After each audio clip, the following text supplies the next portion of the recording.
Darlene. This is Darlene A. Anderson, and this is DU's Conversation Series 11. What will it take for this to work? If you've been following us for this series, we've had some dynamic individuals sharing their lives and their stories as it relates to relationships and issues. We addressed many issues, but also looked at some interventions and best practices. With me today, I have Ms. Shawnee Benton Gibson of the Griot Healing Circle. I affectionately call her the Peacock, because what you see here, when Shawnee gets it in, she gets it in. But it's very good stuff. You take clinical knowledge and kind of give it a twist of like urban slash. I like it, yeah. An urban peacock. An urban peacock. So I wanted to just speak to the Griot Healing Circle a little bit, share some of your stories as far as how you got to becoming the founder of the company, what the company entails, and then I want to speak a little bit to blended families. We've been talking about individuality, dating, marriage, but I want to talk about what happens when the relationship doesn't work. How do you kind of part but still maintain a healthy relationship for the sake of the children? Sometimes it's for the sake of the parents. Who knows?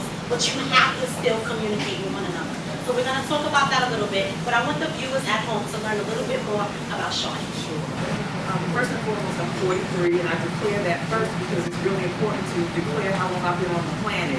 Going through a lot of stuff, and I'm a clinical social worker, so I've been trained, and you spoke about the clinical aspect of what I do, but really what I do is concentrate on mind, body, spirit balance. Yes. And the clinical pieces come in here when I need to use my credentials to get through the door, but really what I concentrate on is the stuff that really, the deep stuff that I've gone through, and the processes that I've experienced that have allowed me to really touch upon what the Creator has for me, and just imparting that to people. So yeah, I learned some stuff in school, but the school of life was really what supported me and supporting others. So I want to say that. So the Griot Healing Circle was really born out of a dark period in my life. I went through a breakup, and at the time, I was so married to the concept of relationship and making the relationship work and what it looked like for the people in community who were invested in the relationship that I was in, because myself and my former partner were very well known in the community we were in the church environment we were in. And when we broke up, I felt like a part of that image was tarnished and was being cut away from me, and I was hemorrhaging because of that. So it wasn't really about being with the brother, it was about being in the label of relationship, the power couple, so to speak. So when we broke up, I went into this dark place. And I really had to be brought to my knees because the level of arrogance that I had about knowing what to do and who I was in the world got in the way of me really understanding that I was counseling and coaching people, but I wasn't allowing the emotional content and things that were living in me to be present in that relationship. And so because there was infidelity, well, I can't say we weren't a married couple, but there was cheating, I knew that concretely was the wrong thing. He did this, he ruined our relationship. But as I did the work and came out of the dark place and really allowed myself to see, I recognized that I contributed to the demise of my relationship. So as I evolved in this spiritual work, meditation, and just really soul search, what evolved out of that was the Griot Healing Circle. The Griot Healing Circle is about telling the story from a place of power and from a place of analysis, but not from the heady place, but from an internal place. So I can recognize where I need to go and see things from a place of elevated perspective. Yes. And so I felt like I wanted to share that with people, so I allow others to share their stories so they can be transformed by them, and not depleted and debilitated by them. Thank you. So with that said, Shawnee, I know you do a lot of work on cleansing exercises. What that can look like to some people is baggage. So cleansing is equivalent to baggage, and your baggage can be baggage from your family, generational things that sometimes we don't even know that we carry with us. Baggage from a relationship. Baggage from being in prison, for work. There are so many different forms of baggage that we need to be cleansed from in order to move forward. What are some of the things that you think one should identify with? Like, what are some clear signs where someone has to put in the work before they can move forward? Oh, I have a blended family, and my former mate is in a relationship. He has a wife, and they have a baby. So he has my son and he has their baby. And interestingly enough, we have the same name, and that's a story for another day. Meaning his wife and I have the same name spelled differently. So a lot comes up, people are like, oh, which one are you? And did he marry you? No, that's the other one. It's really deep. But when they would come into the space, I would measure where I was at as far as the evolution of my own spirit based on the barometer of my belly flipping. And it happens, it's a human dynamic. So when I would see them and experience their energy as a family, or he would try to talk to me or share anything with me, or my son was there and they would come up to us together as a family and a unit, I'm like, I still have stuff there. And it's not so much about being with him, but stuff around what transpired before. And I'm like, I still have work to do. So I check myself. It's like, I don't need to examine what's out there. I have to examine what's right here in order for me to be able to be with them, like truly be with them, because they're co-parenting with me.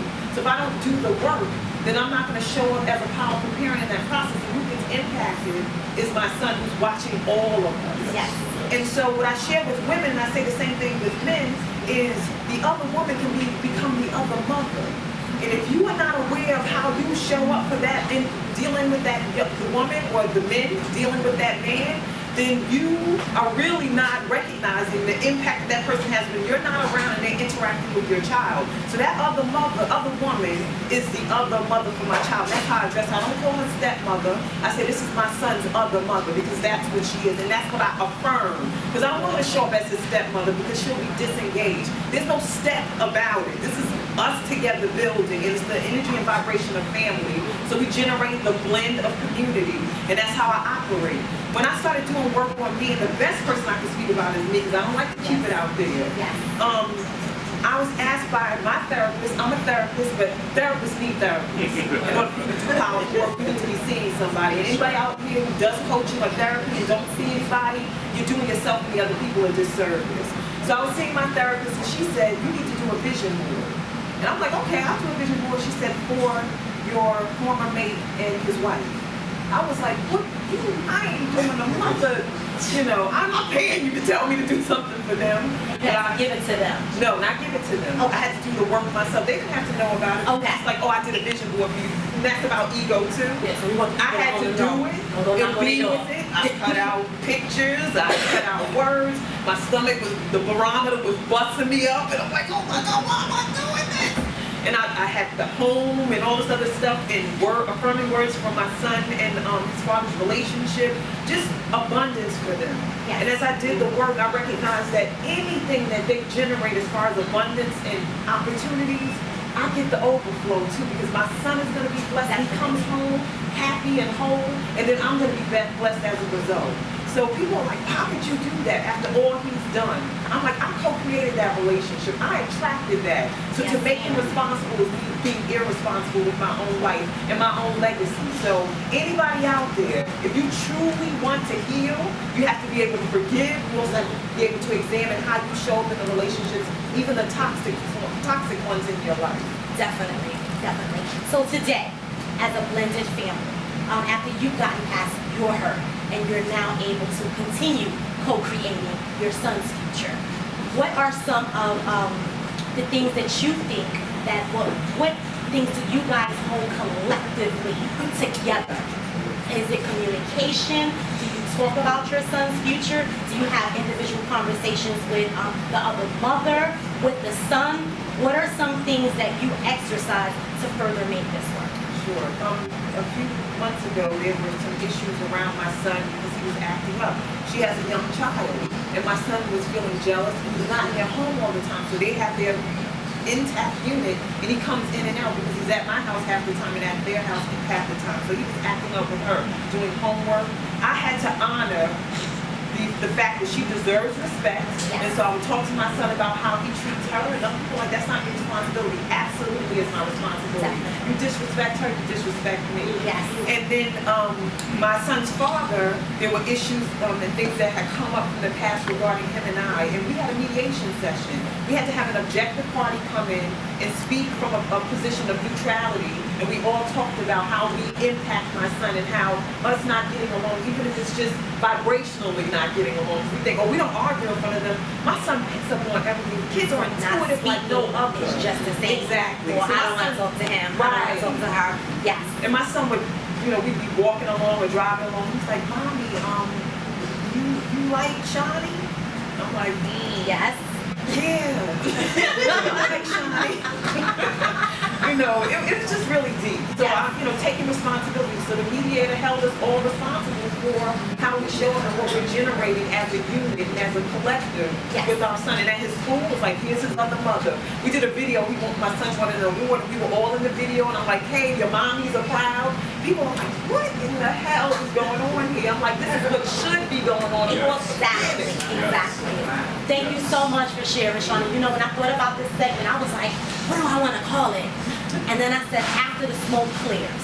Because we need to stand in our hurt, we need to stand in our anger of what could have been and what was not. But after that, we have a job as parents to ensure that our children can grow up and have productive lives. So after the smoke clears, there's still work to be done. And thank you for sharing your works and also your practices as a clinician. Thank you for your time.